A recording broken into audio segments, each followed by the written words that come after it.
자, 우리 17장의 내용이 어떻게 구분된다 그랬죠? 크게 세 가지로 구분된다 그랬습니다. 예수님이 대제사장적 기도, 그러니까 우리를 위한 중보 기도가 전체 내용인데 세 가지를 구분한다면 1절에서 5절까지는 예수님 당신을 위한 기도, 그 다음에 6절서부터 19절까지는 이제 그 당시에 제자들을 위한 기도, 그 다음에 이제 나머지 20절부터 26절까지는 제자들에게 전도를 받아서 세워지는 오고 오는 모든 교회, 오늘날 우리들을 위한 기도라고 말씀을 드렸습니다.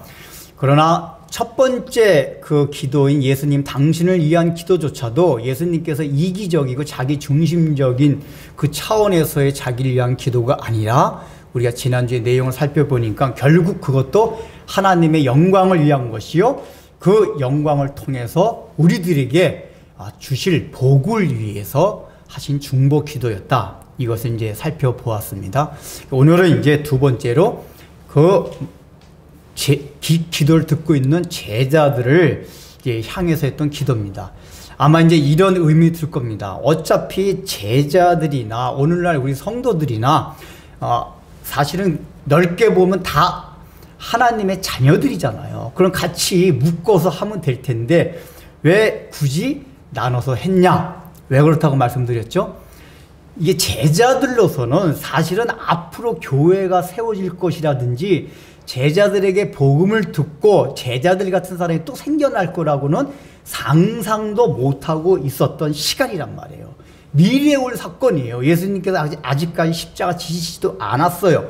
그런데 제자들과 구분해서 그렇게 너희들에게 전도받고 세워질 하나님의 자녀들을 위해서, 미래에 생겨날 하나님의 자녀들을 위해서 기도한다는 얘기는 제자들에게 더 확신을 줌과 동시에 이미 하나님께서 계획하신 일들은 반드시 이루어진다는 것을 더 보여주시기 위해서 그 기도를 구분해서 이렇게 나눠 놓은 겁니다. 사실은 제자들 위한 기도나 우리들 위한 기도나 같은 기도긴 해요. 그래서 이제 오늘 두 번째 이 제자들을 위한 기도 내용에 들어가는데, 제가 이제 다 읽지 않고 6절서부터 8절을 읽은 이유는 6절에서 8절은 19절까지가 다 제자들을 위한 중보 기도인데 그 6절에서부터 8절은 제자들을 위해서 중보 기도를 하는 근거, 이게 6절에서 8절까지 나와 있어요. 그냥 단순하게 기도만 하시는 게 아니라 왜 내가 너희들, 제자들 너희들을 위해서 하나님께 이렇게 중보, 대제사장이 되어서 중보 기도를 하는지 아니? 그 근거가 오늘 읽은 6절서부터 8절까지의 내용입니다. 그래서 그 내용을 한번 이제 봅시다. 첫 번째 6절 보면은 내가 세상 중에서 내게 주신 사람들에게 내가 아버지의 이름을 나타내었나이다 하고 그들은 아버지의 것이었는데 내게 주셨으면 그들은 아버지의 말씀을 지켰나이다. 이 6절의 중요한 내용이 뭐죠? 내가 왜 너희들, 지금 이 제자들을 위해서 중보기도 하냐 하면은 이게 이 제자들은 원래 아버지의 것이었습니다. 그 얘기야. 아버지의 것이었는데 내게 주셨다. 그러니까 이 얘기는 뭐죠? 사실은 뭐냐면은 이것은 우리들은 이미 하나님께서 창세 전에 우리를 미리 선택해 놓은 백성들이다, 그 얘기예요. 그러니까 하나님께서 예정하시고 선택한 백성이기 때문에 반드시 내가 너희들을 책임지고 중보하고 하나님께 인도해야만 된다, 그 얘기예요. 그러니까 이 얘기는 우리의 구원의 근거도 사실은 뭐죠? 성부 하나님의 창세전에 우리를 선택하셨기 때문에 일어나는 일이라는 것을 말씀해 주고 있습니다. 하나님의 우리에 대한 선택, 거기와 더불어서 우리가 한 가지 이제 다 생각할 건 뭐냐면은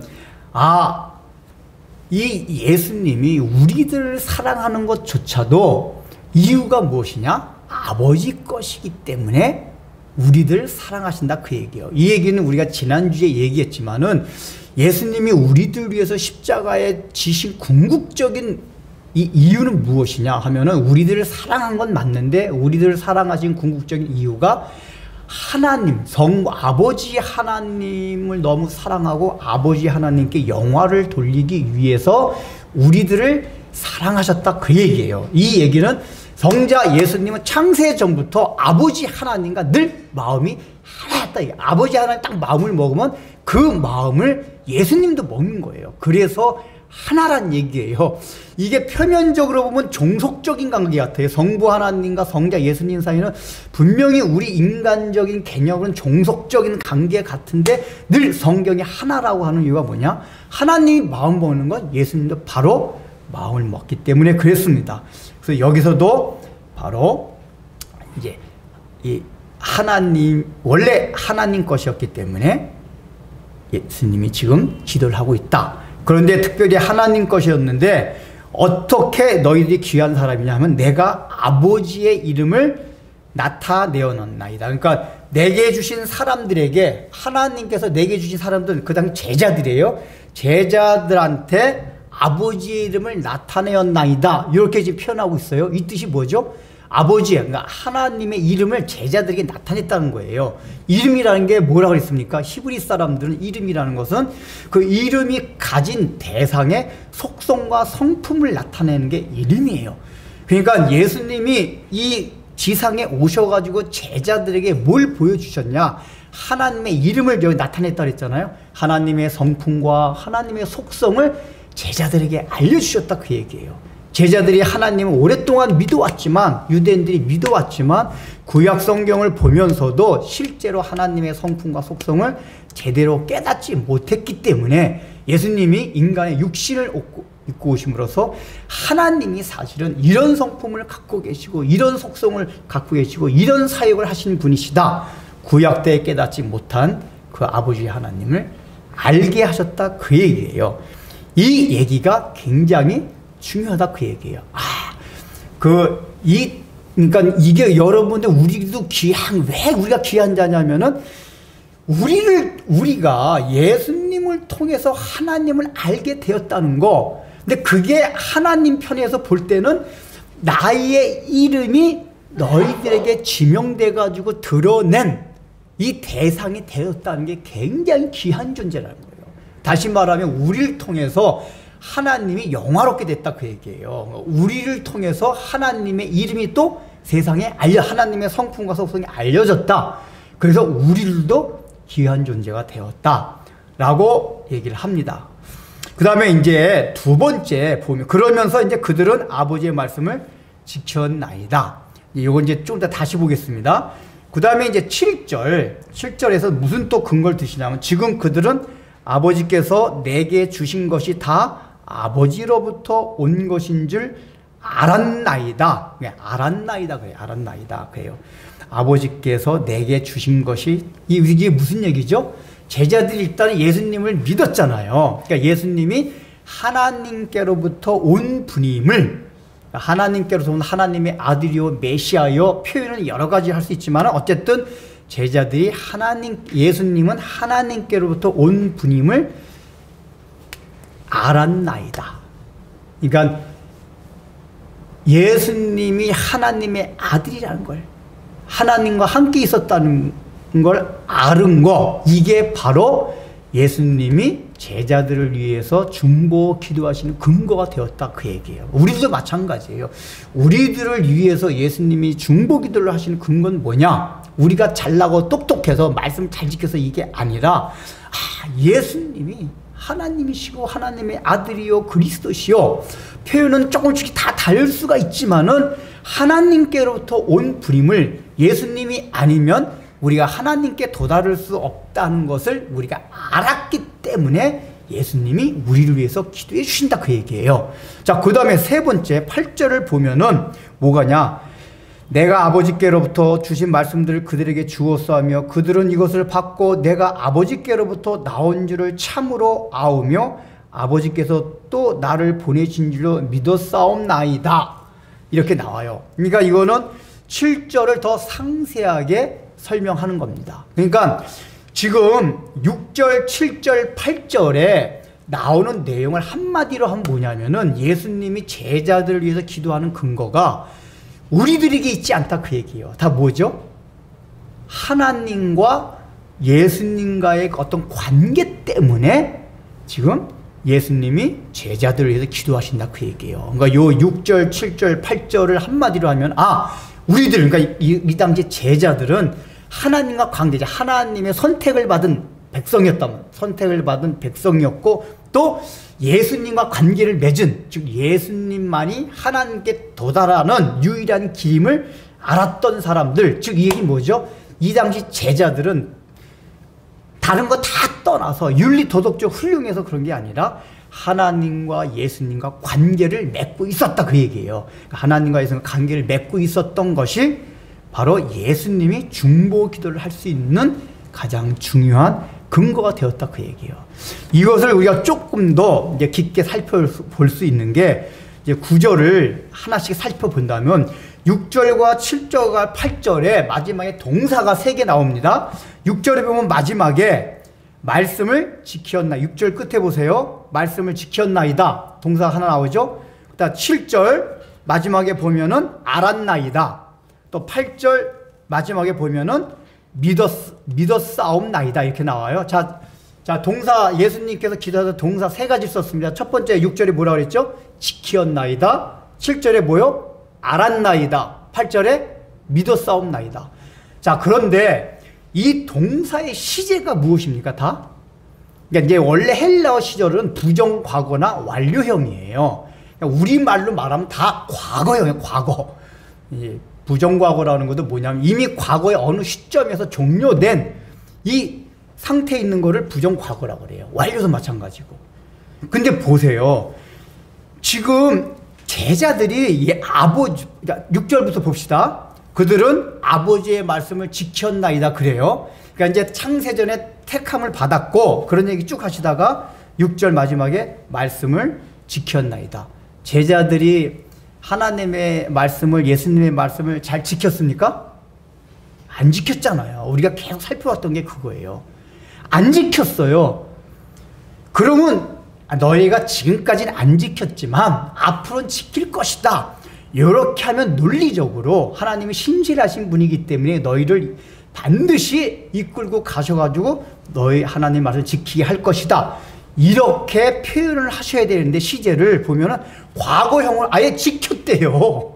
안 지켰는데 아직까지 예수님 십자가 못 박게 돌아가시 전이란 말이에요. 7절도 봅시다. 아버지로부터 온 것인 줄 알았나이다. 물론 제자들이 예수님을 처음에 따라다닐 때는 저분 하나님께로 온 분임을 믿었던 건 사실이에요. 그러나 그 지식이 온전했습니까? 아니에요. 결정적으로 요 몇 시간 뒤에 예수님이 잡혀서 십자가에 못 박혀 돌아가실 때 제자들은 이걸 다 부인했습니다. 예수님이 하나님으로부터 왔다는 그 지식이 다 깨졌어요. 이 얘기는 뭐죠? 예수님이 하나님으로부터 오신 분이라는 이 지식이 온전하지 않았다는 얘기예요. 알지 못했다는 얘기예요. 하다못해 제자들은 부활한 뒤에도 예수님이 부활하신 것을 온전히 믿지 못해서 그때까지도 고기나 잡으러 가자 하면서 제자들이 흩어지려고 그랬었습니다. 8절도 보세요. 8절도 믿었사옵나이다. 끝에 나오잖아요. 이것도 진짜 과거형이죠. 여러분 제자들이 믿었습니까? 예수님이 늘 말씀하시는 거 보면 믿음이 적은 자이더라. 너희가 어찌 이렇게 믿지 못하냐? 라고 이미 공생애 동안 계속 제자들에게 말씀을 하셨고 이렇게 오늘 말씀을 하시고 나서 십자가에 못 박혀 돌아가신 뒤에 3일 만에 부활하셨잖아요. 근데 부활하시고 나서도 부활하신 걸 본 몇몇의 목격자들이 제자들한테 가가지고 주님께서 다시 살아나셨어. 이렇게 얘기를 해도 계속 못 믿고 있었어요. 못 믿고 있으니까 예수님 딱 나타나셔가지고 믿음이 없는 자들아 너희가 어찌 이렇게 믿지 못하느냐라고 책망을 하세요. 그러니까 지금 요거 뒤에 미래 시간에도 제자들은 예수님을 믿지 못했어요.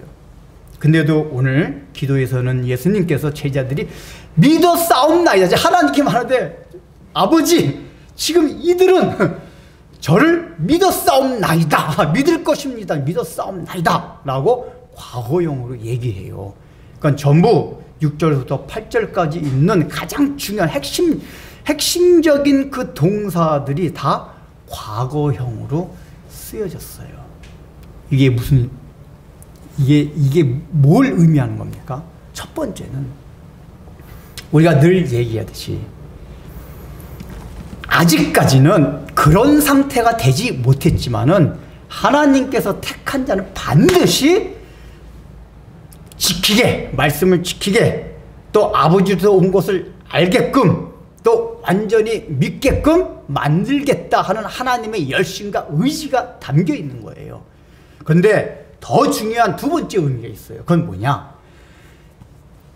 이제 그 신실함을 떠나 미래에 내가 반드시 이루어내겠다는 하나님의 의지 말고 지금 당장 과거부터 이미 너희들은 표면상으로는 믿지도 않았고 알지도 못했고 또 지키지도 않았지만 나는 아버지의, 그러니까 예수님 어떻게 했죠? 아버지의 말씀을 다 순종하고 지켰어요. 그리고 예수님은 창세전부터 아버지를 알았어요. 아버지를 온전히 신뢰했어요. 이 얘기 뭐냐? 내가 너희들은 못했지만 나는 아버지께 온전히 순종해서 지켰고 아버지를 온전히 알았고 아버지를 온전히 신뢰했기 때문에 내가 다 한 건 다 너희 거다. 전가한 거란 말이에요. 이 전가에 굉장히 중요한 의미예요. 예수님이 갖고 있는 건 다 우리들 거, 제자들 거다 그 얘기예요. 이게 굉장히 중요한 의미가 담겼어요. 이 단어에. 과거형으로 쓰인 단어 안에 바로 예수님 거, 내 거. 이거라면 예수님. 아직까지 먼 미래에 이뤄낼 것이다. 이걸 이전에 이미 과거부터 우리는 그렇게 하고 있지 못하지만은 우리가 어떤 마음으로 그런 걸 받아들이려냐. 예수님이 하셨고 예수님이 쟁취하셨고 예수님이 가지셨으면은 그게 다 우리 거다 내 거다 라는 믿음을 가져야 된다 그 얘기예요. 이게 굉장히 중요해요. 근데 우리가 그런 믿음이 없기 때문에 늘 불안하단 말이에요. 전전긍긍하단 말이에요. 야, 예수님이 승리했으니까 나는 지금 쪽박차고 맨날 이렇게 빌빌거리고 있지만 그래도 나는 승리한 자다. 예수님의 승리, 내 승리. 예수님 부자, 내 부자. 여러분, 예수님 당당함, 내 당당함.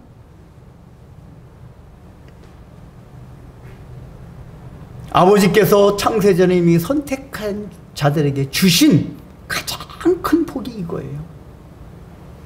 예수님이 십자가의 공로의 의미가 그거란 말이에요. 십자가의 공로, 십자가에 피 흘려 돌아가셔서 그 십자가의 공로를 받아들인 우리들 제자들에게 있는 건 다 뭐냐?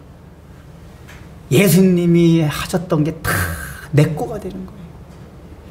그래서 우리는 의의가 없어요. 그러나 예수님이 온전한 의를 이루셨기 때문에 예수님의 의의가 나의 의의가 되는 거라고. 여러분, 이것이 얼마나 귀한 말씀입니까? 그러니까 이거는 하나님께서 성도들을 얼마나 존귀하게 여기는가를 보여주는 거예요. 왜 예수님이 제자들에게, 지금 제자들 보면 형편없어요 사실은. 우리가 계속 살펴봤잖아요. 어떤 때 보면 우리보다 더 형편없는 경우도 있어요. 3년간 따라다니면서도. 그렇게 인간적으로 형편없는 그런 존재들이었지만은 그런 존재들을 위해서 내가 중보기도를 왜 하는지 아니? 너희들이 얼마나 존귀한 존재들, 존귀한 가치 있는 사람들인지를 알아? 그 얘기하는 거예요. 그럼 제자들이 반문한다. 아니 주님, 우리들이 그렇게 존귀한 자라고요? 우리 말씀도 못 지켰어요. 맨날 두렵고 벌벌 떨어요. 믿지도 못했어요. 지식도 없어요. 우린 그러잖아요. 여러분, 우리가 의지가 얼마나 약합니까? 말씀을 지키려고 맨날 결단하다가도 금방금방 넘어지는 게 우리들이에요. 그리고 우리가 하나님에 대한 지식이 얼마나 있습니까? 아는 것 같으면서도 하나도 모르는 게 우리들이에요. 믿음이 있다고 하지만은 늘 우리가 온전한, 성경이 말하는 온전한 믿음에 비춰보면 우리는 믿음이 하나도 없는, 겨자씨할 만한 믿음도 없는 자들이 우리들이에요. 사실은요. 잘 보세요. 우리가 믿음 있는 것 같지 없어요. 형편없단 말이에요. 근데 예수님이 말씀하시는 게 지금 이거예요. 너희들, 내가 너희 잘났고 말씀을 잘 지키고 뭐 의지가 강하고 윤리도도 바르게 살고 뭐 어쩌죠 다 그래서 내가 너희들 위해서 중보기도 하는 게 아니야. 너희들의 중보 기도하는 거는 이미 아버지께서 너희를 창세기부터 택했기 때문에 내가 이 땅에 나와 십자가를 침으로써 그걸 다 너희들에게 전가시켜 줬기 때문에 내가 너희들을 위해서 중보 기도하는 거야. 이렇게 얘기하는 거란 말이에요. 여러분, 이게 얼마나 감사해요. 우린 존귀한 자들이에요. 그래서 베드로 사도는 얘기하잖아요. 왕 같은 그 당시에 소아시아에 흩어져 있던 교회들을 향해서 너희들은 왕 같은 제사장이요, 거룩한 나라요, 존귀한 자라고. 그의 소유된 백성, 하나님께 소유된, 하나님이 소유. 아까 제가 교동문 처음에 읽을 때도 있잖아요. 너는 내 것이야. 제가 성경 말씀 중에 참 너무 위로가 된 그거예요. 너는 은준아, 너는 내 것이다. 나의 소유다, 그 얘기예요. 하나님의 소유다. 여러분 각자 이름을 대고, 여러분 스스로의 이름을 대고, 나는 누구는 하나님 것이다, 이걸 해보세요. 자기 소유는 하나님이 절대 뺏기지 않으신단 말이에요. 너는 내 것이라. 내 눈에 너는 보배롭고, 아까 이사야서에도 말씀이 그렇잖아요. 내 눈에 너가 얼마나 보배롭고 존귀한 줄 아니? 왕 같은 자들이야. 왕 같은 자들이야. 거룩한, 우리가 뭘 거룩해요. 근데 너희 거룩한 나라예요. 그분의 소유된 백성이나 그 얘기예요. 제발 좀 너희 정체성 좀 알라고 얘기해요. 너희들 표면적으로 일어난 일상적인 삶을 보고 너희들의 정체성을 가늠하지 말고, 너희들의 정체성은 그렇든지 말든지 상관없이 나를, 십자가의 공로를 믿는 그것 때문에, 하나님이 택했기 때문에 너희들은 무조건 존귀하고 보배로운 자들이야. 그래서 내가 너희들을 위해서 중보기도 하고 있다. 이게 얘기를 한단 말이에요. 이게 얼마나 우리에게 위로가 되는 말씀이에요. 요한복음에서 계속 강조하는 게 이거잖아요. 저나 여러분이나 우리 때때로 살펴보면, 아, 정말 내가 믿음이 있는 사람인가? 뭐 저도 마찬가지예요. 다. 여러분, 우리가 극한 상황을 만나지 않아서 그렇지 극한 상황을 다 만나봐요. 아, 정말 하나님 계신 거 맞나? 하나님이 나를 사랑하시는 거 맞나? 극한 상황을 만나지 않아서 그래요. 저도 여러분 하다못해 저는 제가 IC 소리 잘합니다. 제가 하다못해 저는 카톡 이렇게 카톡이나 문자하면 맨날 뭐 글씨가 이렇게 틀려, 막 이렇게 잘못 써져요. 그 막 치면서 아이씨. 제가 아이씨 질질하게 뭐 치다가 막 짜증 폭발하려고 아이씨. 막 하다 글씨가 또 틀렸어요. 아이씨. 글씨 잘못 써도 아이씨가 나와요. 아이씨가. 저도. 우리는 극한 상황 만나면은 언제 뭐가 튀어나올지 모르는 그런 존재들이에요. 죄인들이 우리가. 그런 나 자신을 바라보면은 이게 정말이고. 근데 오늘 이 예수님의 말씀 계속해서 예수님이 기도 이전에 말씀하실 때도 그렇지만 이 기도 가운데도 그걸 다 부각. 너희들 내 기도 잘 들어봐. 너희들 지금 믿었어. 믿었어. 알았어. 다 지켰어. 제자들이 그걸 들을 때 아마 저 무슨 말씀, 우리가 언제 지켰고 알았고 믿었지? 존귀한 자라고. 우리가 존귀하고 보배롭다는 것을 내가 나오는 행동과 나가 나오는 마음가짐에 근거를 두지 마세요. 여러분, 이게 복음이 굉장히, 이게 복음에 있어서 핵심적인 게 그거예요. 우리의 정체성을 나 자신의 표면적인 행동이나 마음가짐에 따라, 환경에 따라 우리가 판단하면 안 된다, 그 얘기예요. 서로가 서로를 대할 때도 그렇고, 우리가 교회 안에서 서로 성도를 바라볼 때 있잖아요. 저 사람 왜 저렇게 형편없어? 없어요. 우린 다 형편없는 사람이에요. 똑같이. 누가 뭘 더 형편없고 그런 게 어딨어요. 도토리 키재기예요. 그래서 복음 안에서는 잘난 척 할 수도 없고 열등감 가질 수도 없어요. 다 똑같이 형편없었는데 그냥 하나님을 택해 주셨고 예수님의 피공로로 존귀한 자가 되었기 때문에. 여러분들 오늘 다시 한번 지금까지 일주일 동안 살아오면서 나의 형편없는 모습 때문에 혹시 마음에 상처를 입었고 전전긍긍하고 내가 예수 믿는 사람이 맞죠? 하나님이 나를 사랑하실까? 이런 회의가 있다면 그거 다 던져버리세요. 믿었어! 너희들. 나 지금 안 믿고 있는데 믿었어! 예수님 거 내 거. 예수님의 믿음이 나의 믿음이에요.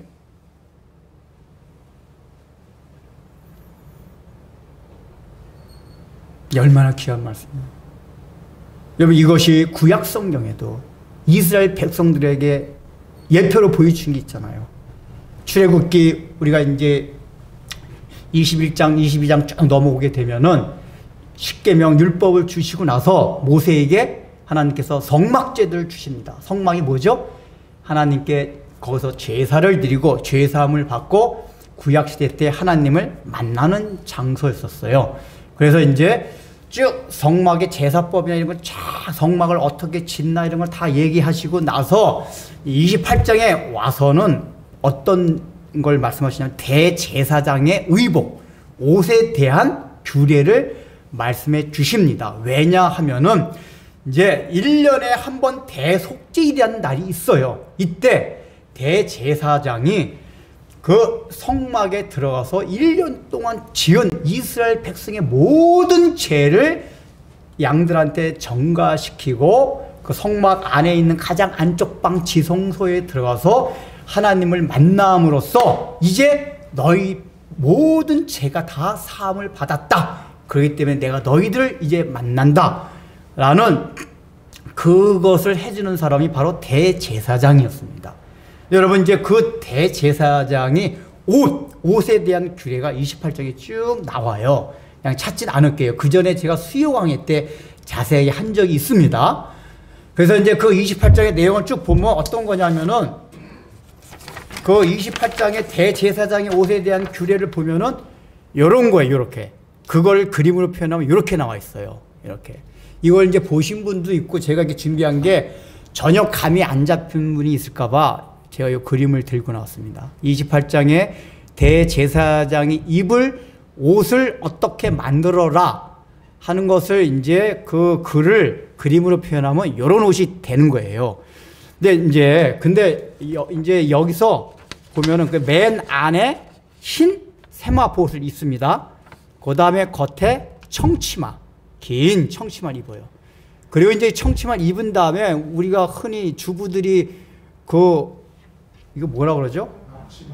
앞치마 같은 이런 형태 이제 에봇이라 그래요. 에봇. 요거를 성경에서 에봇을 이제 만들려고 하는데 에봇을 만들 때 이 견대에 대한 규례가 나와요. 이 어깨 매는 거 있죠?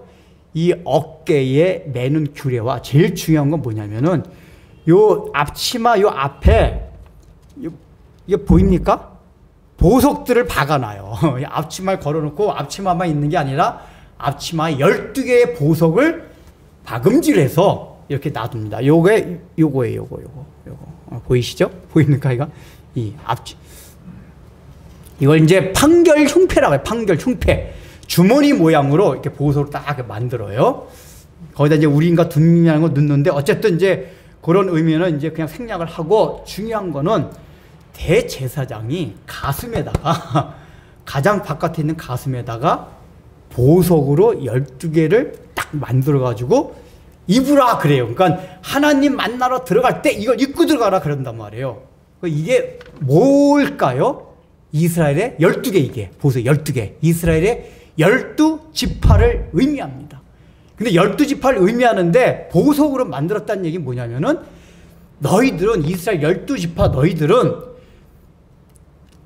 보석같이 존귀하고 보배 같은 존재들이야 그 얘기예요. 그런데 여러분 하나님이 지금 모세한테 대제사장의 옷을 이렇게 만들려고 하고 있을 때 밑에서 이스라엘 백성들이 뭐 하고 있었는지 아세요? 금송아지 만들어가지고 우상 숭배하고 있었어요. 이것이 시내산에서 이거 받고 있을 때거든요.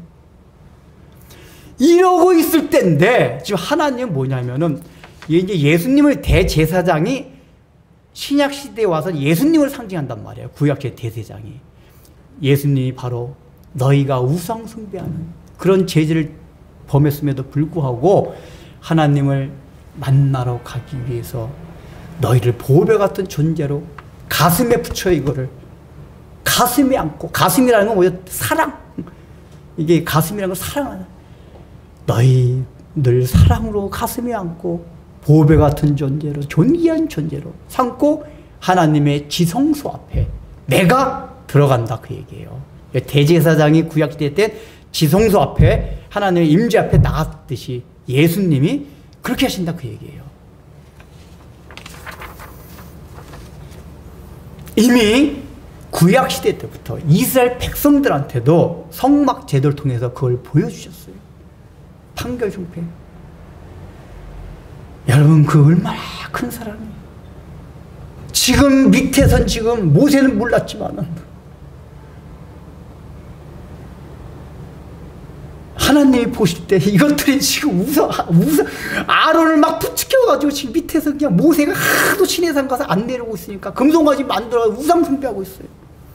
하나님 마음이 얼마나 기가 막혔겠어요. 근데 오늘 말씀을 보세요. 하나님이 뭐라 그러신 거냐? 우상 숭배하고 있는데 너희들은 지금 나를 섬기고 있다. 아니, 과거형으로 얘기하는 거예요. 왜 그렇죠?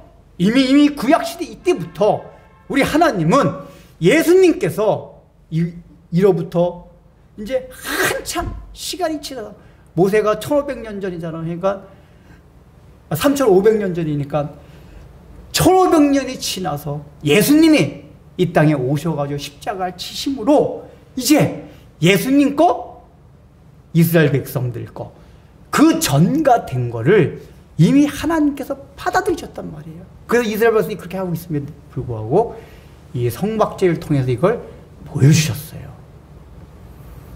이게 우리 하나님의 크신 사랑이에요. 중보 기도자예요. 그래서 우리는 우리 예수님께서 우리를 위해서 중보 기도하고 있다는 것을 마음에 받아들여야 돼요. 여러분들은 그런 걸 때때로 느낄 때가 있을 겁니다. 내가 기도 안 할 때가 있어요. 근데 기도 안 함에도 불구하고 굉장히 평안할 때가 있어요. 왜 그런지 아세요? 예수님이 우리를 위해서 중보 기도를 하고 있어요.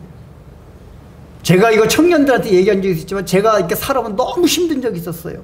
사람이 너무 그냥 기도를 해도 응답이 안 돼요. 이게 기도를 해도 금방 되면 좋고 그래도 1년 정도 있다 응답되면 좋은데 몇 년 돼도 응답이 안 되면은 사람이 다 지쳐요. 아, 기도 하나만 하네.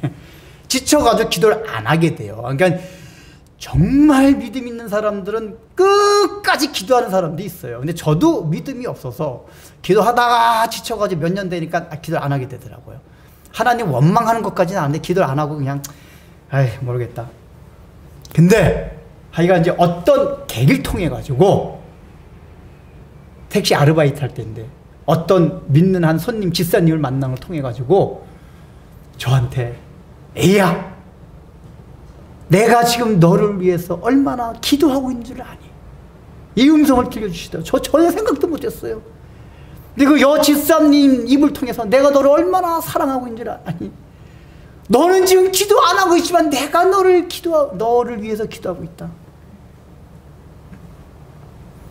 제 자신을 바라보면 꼬락서니가 말이 아니지만, 제가 그때, 내가 지금 이렇게 지쳤어도, 에라 모르겠다, 될 대로 되라, 이렇게 살고 있어도, 우리 예수님은 나를 위해서 기도하고 계시는구나. 나를 여전히 사랑하시는구나.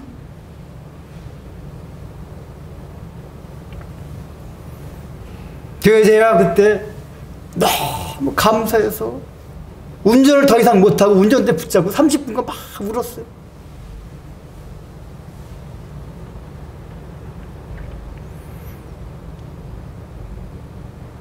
그래서 우리가 보면은 목사님 전 기도하지 않아도 평안하고 다요. 웃기지 마요. 다 우리 주님께서 중보 기도하고 계시기 때문에 형편은 없어서 막 살아가는데도 우리가 어떤 때는 평안하고 잘되고 뭐 이렇게 무난하게 지나가는 게 우리 주님께서 우리를 위해서 계속해서 아버지 앞에 중보. 왜냐? 아버지의 공의가 있잖아요. 공의. 우리 하나님의 속성 공의. 공의로운 성품은 죄에 대한 걸 반드시 심판을 하셔야 돼요. 근데 늘 우리 주님께서 중복이다. 들이미시는 거예요. 근거가 뭐죠? 아버지, 내게 다 저들의 겁니다. 내가 순종한 게 저들의 거잖아요. 그래서 제가 십자가에서 죽었잖아요. 내가 아버지를 신뢰하고 온전히 순종하는 게 저들의 거잖아요. 그래서 내가 십자가에서 죽었잖아요. 우리 아버지 하나님이 그 말씀에 꼼짝도 못하세요.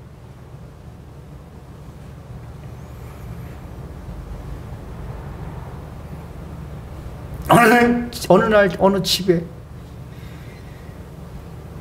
알지 못하는 한 청년이 와가지고 문을 뜨더니 연락이 열어줬더니 대뜸 들어가지고 밥 좀 주시오. 나 목욕 좀 하겠습니다. 돈 좀 주시오. 막 그래요. 왜 아버지가 이 어린 미친놈 새끼가 일일이 다 막 신고하려고 그러니까 그 아들이 아버지 얘 내 친구예요. 가장 친한 친구예요. 너무 절친한 친구예요.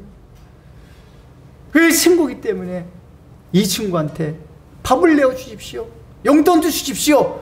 그러니까 이 아버지가 아이고 내가 사랑하는 너가 너의 절친한 친구야. 어이 그렇다면 내가 법대로 무단 침입자로 신고할 게 아니고 당연히 내가 밥을 주고 용돈도 두둑하게 주고 여기서 묵게 해줄게. 이런단 말이에요. 그 아들이. 우리 예수님의 이름으로 우리가 예수님의 십자가의 피를 믿는 그 공로로 말미암아서 예수님이 가진 게 아들로서 주어진 모든 조건과 권한들이 우리에게도 그대로 전가돼서 하나님이 그대로 우리를 인정해 주신다. 이런 말씀을 생각할 때 우리 자신을 바라보지 마시고, 그래도 여기 나오신 분들은 적어도 믿음이 없는 것 같긴 하지만 예수님의 피공을 믿었기 때문에 이 자리에 다 와서 앉아 계신 거란 말이에요. 제자들도 마찬가지였고, 그러나 표면상으로 드러날 때 믿음이 늘 없는 것 같이 보여요. 다시 한번 우리 주님께서 말씀해 주십니다. 괜찮다 얘들아. 너희들 다 나를, 내 말씀을 다 지켰다. 너희들은 다 나를 알았다. 너희들은 나를 다 믿었다. 라고 우리 주님께서 오늘 우리에게도 인쳐 주십니다. 여러분, 이 말씀을 받아들이시고 복음이 얼마나 영화로운 걸 생각하세요. 제가 누누이 강조하죠. 우리가 자칫 잘못하면 기독교 안에 들어와서도 종교 생활을 해요. 종교라는 건 자꾸만 우리 의식이 그게 없어지. 내가 무엇을 할 것인가 자꾸만, 제가 특히 요한복음에서 계속 강조하잖아요. 이거 먼저 붙잡아요. 그러니까 물론 우리가 주님을 위해서 무슨 하는 것들이 나중에 있어요. 근데 본질이 그게 아니에요. 근데 우리가 자칫하면부터 우리 오랫동안에 우리 민족이 가진 그 무속적인 불교 믿었던 습성에 의해서 인간이 잠깐 뭘 할 것인가, 교회 안에서 이런 신앙이 얼마나 팽배한지 몰라요. 우리가 먼저 해야 될 게 그게 아니라 하나님이 우리를 위해서 예수 그리스도를 통해서 우리를 위해서 해놓으신 게 무엇인가, 이걸 내 것으로 먼저 받아들이고 누리는 거예요. 일단은 그게 복음의 본질이에요. 그리고 나면은 내가 무엇을 할 것인가 자발적으로 자원하는 마음으로 기쁨으로 생기게 된단 말이에요. 뭐 자꾸만 해라 마라, 이거 종교예요. 복음이 아니라.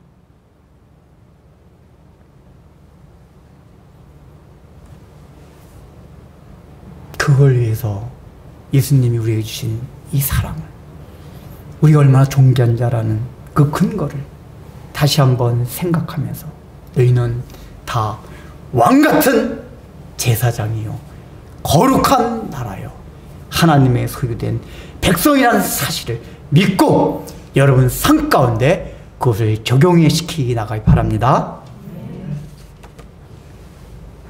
네, 봉헌 기도합니다. 주님, 참으로 너무나도 형편없는 저희들을 구원해 주시고 분명히 하나님의 자녀가 되었음에도 불구하고 여전히 우리의 일상적인 삶의 모습을 보면은 또 형편없는 그런 모습들이 계속해서 반복돼서 나오는, 그래서 어떨 때는 우리가 회의감이 들고 실망하고 좌절하고 그럴 수밖에 없는 존재들이지만, 주님께서는 우리가 표면적으로 보이는 그것 때문에 우리를 사랑하고 아버지께 중보기도를 하는 것이 아니라, 하나님이 창세전에 우리를 택하셨고 또 택하신 우리들 주님께서 십자가를 지심으로 인하여 인쳐주시고 하나님의 자녀로 삼았기 때문에 우리의 부족과 허물과 실수와 어떤 형편없음에 상관없이 변함없이 우리들을 위해서 중보 기도주 해주시며, 우리들을 주님께서 이루신 모든 성과와 하나님과 이룬 관계를 우리 속에 그대로 전가시켜 주시고 적용해 주시며, 우리를 얼마나 보배롭고 존귀한 존재라고 말씀하시는 것을 생각하며 감사해서 주님 앞에 봉헌하옵나이다. 저희가 피조물들이 어떻게 창조주 하나님께 봉헌할 것이 있겠사옵나이까? 우리가 1,000,000원을 100억을 1,000억을 온 세상을 다 드린다 해도 어차피 하나님께서 지으신 이 피조물들 가지고 우리가 무슨 생색이라도 낼 수가 있겠사옵나이까? 하나님 아버지, 그럼에도 불구하고 조금 우리가 드리는 거 가지고 그래도 하나님께서 오냐 내가 너희 주는 것을 다 기쁨으로 받아들이겠다라고 인쳐주시는 것조차도 예수님의 가지신 모든 것 때문에 우리를 사랑하시는 이유인 줄 알고 하나님 앞에 봉헌하오니, 이 적은 믿음으로 드리는 봉헌들을 주님께서 받아주시어서 30배, 60배, 100배 결실이 우리 삶에서 열매로 나타날 수 있도록 복 내려 주옵소서. 예수님의 이름으로 기도드립니다. 이제는 이 땅에 내려오심으로써 십자가, 우리를 위하여 십자가를 주시고 당신이 하나님과 맺음으로써 맺었던 모든 관계와 권세들을 부족함에도 불구하고 우리들에게 그냥 전가해 주셨던 우리 구주 예수 그리스도의 무한하신 은혜와 그 독생자를 아끼지 아니하시고 이 땅에 보내시면서까지 당신이 창세전에 택하였던 그 백성들을 끝까지 사랑하셨던 우리 하나님의 열심과 또한 이 모든 것들을 깨닫고 우리 삶에 적용함으로써 비록 현재 나의 삶은 형편없이 보이지만 그럼에도 불구하고 주님 것이 내 것이란 믿음을 가지고 다시 한번 내가 존귀한 자라는 것을 선포하며 나가는 우리 사랑하는 성도들 앞에 영원토록 함께 있을지어다.